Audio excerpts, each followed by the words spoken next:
एक गांठ बांध लेने वाली बात है उर्मिला दास जी। सर्वथा अहंग शून्य हुए बिना न तो ज्ञान प्राप्त होगा और न सर्वथा अहंग शून्य हुए बिना भक्ति प्राप्त होगी, न सर्वथा अहंग शून्य हुए बिना निष्काम कर्म योग सिद्ध होगा। लेकिन जो जड़ है उसकी ओर तो किसकी जगह ध्यान ही नहीं है। बातें हम सब लंबी चौड़ी बना रहे हैं।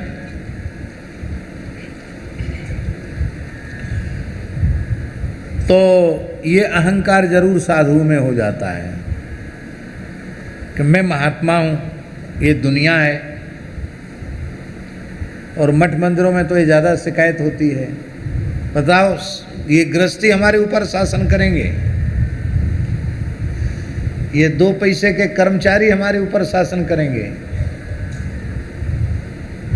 चलो ठीक है, वो 2 पैसे के हैं, तुम कितने पैसे के हो?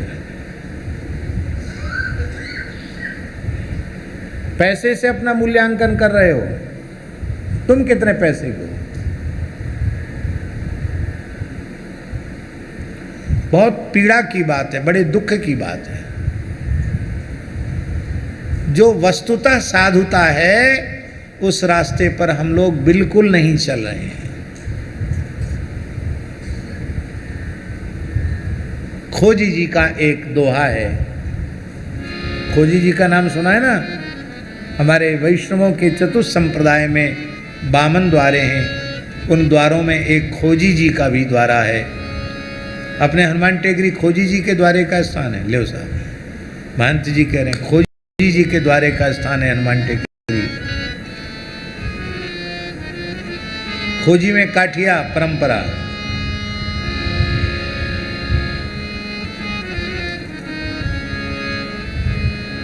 तो खोजी जी का एक दोहा है आचार्य जी। खोजी जी कह रहे हैं, गलियन में हर्षित फिरे साधु कहें सब कोय। जब हम चलते हैं तो गली गली में लोग कहते हैं, अरे गली गली में लोग कहते हैं कि अरे खोजी जी तो परम साधु हैं, खोजी जी तो परम संत हैं। गलियन में हर्षित फिरे साधु कहें सब कोय। हम लोगों की दशा यही है, हमको कोई साधु कहे तो लगता है बहुत हल्का कह दिया। संत शिरोमणि कहना चाहिए। संत मुकुटमणि हमको लोग कहें तो हमको ज्यादा अच्छा लगे। रसिक भी नहीं, रसिक शिरोमणि हमको कोई कहे तो हमको ज्यादा अच्छा लगेगा।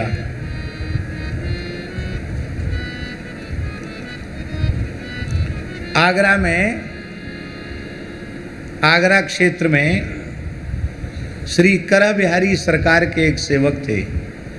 उनके यहाँ पूज्य बक्सर वाले मामा जी की कथा थी। उन जमानों में ये होर्डिंग का जमाना नहीं था, तो बैनर पर उसे नीले कलर से बैनर पर लिखा जाता था, तो ज़्यादा प्रचार नहीं होता था उस समय। तो बैनर पर कलम से लिखा हुआ था, संत शिरोमणि श्री नारायण दास जी भक्तमाली मामा जी की कथा, ऐसा कुछ लिखा होगा। तो मामा जी जैसे ही घुसे, उन्होंने देखा संत शिरोमणि, तो उन्होंने प्रवेश करने से मना कर दिया। बोले हम कथा नहीं कहेंगे, हम जा रहे हैं वापस। क्यों?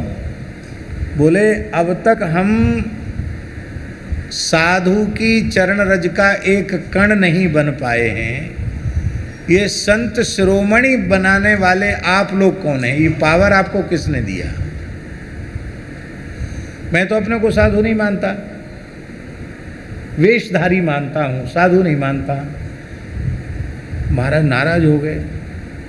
बोले महाराज अब क्या करें? बोल कर इसको हटाओ तो भीतर घुसेंगे। एक ही बैनर लगा था, उसको भी हटवा दिया तब भीतर घुसे। हमारी स्थिति यह है कि गलियन में हर्षित फिरें। क्यों? क्योंकि साधु कहें सबको है। पर संत खोजी जी कहते हैं, स्वान नाम बाघा धर्यो खोजी बाघ न होए। कोई अपने पालतू कुत्ते का नाम बाघ रख दे, शेरू रख दे, टाइगर रख दे, लायन रख दे, तो वो न टाइगर होगा, न लायन होगा, न शेरू रखने से शेर हो जाएगा, न बाघ होगा, कुत्ता तो कुत्ता ही रहेगा। ये दीनता है आचार्य चरण की। बोले मैं तो वैसा ही हूँ जैसे किसी ने पालतू कुत्ते का नाम शेरू रख दिया हो। स्वान नाम बाघा धर्यो, खोजी बाघ न होए। इतनी पीड़ा होनी चाहिए सम्मान से,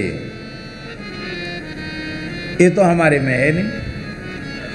उल्टे एक बात की शिकायत है कि हमको लोग दंडवत क्यों नहीं करते हैं। अरे भाई, कोई दंडवत नहीं करेगा उससे तुम्हारी क्या हानि हो गई? प्रणाम करने वाले को लाभ मिलेगा। तुमको किसी ने प्रणाम नहीं किया, तुम्हारा क्या बिगड़ गया? लेकिन ये हमारा सब कुछ बिगड़ गया, हमको प्रणाम क्यों नहीं किया?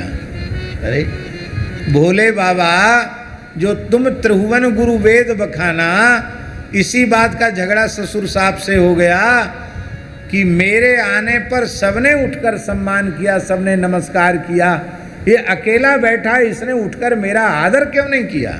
लो साहब, गाली नहीं दी, धक्का नहीं दिया, अपमान नहीं किया, पर ये सम्मान की भूख वालों को बिना अपमान के अपमान की अनुभूति हो जाती है। और महाप्रभु जी क्या करें? सम्मानम कलयाति घोर गरलम। कोई तुम्हारा सम्मान करे तो समझो हालाहल विष पिलाया जा रहा है। नीचापमानम सुधा, नीच से नीच व्यक्ति तुम्हारा अपमान करे तो लगना चाहिए साधक को हमें अमृत पिलाया जा रहा है। माई मेरे श्याम लगो संग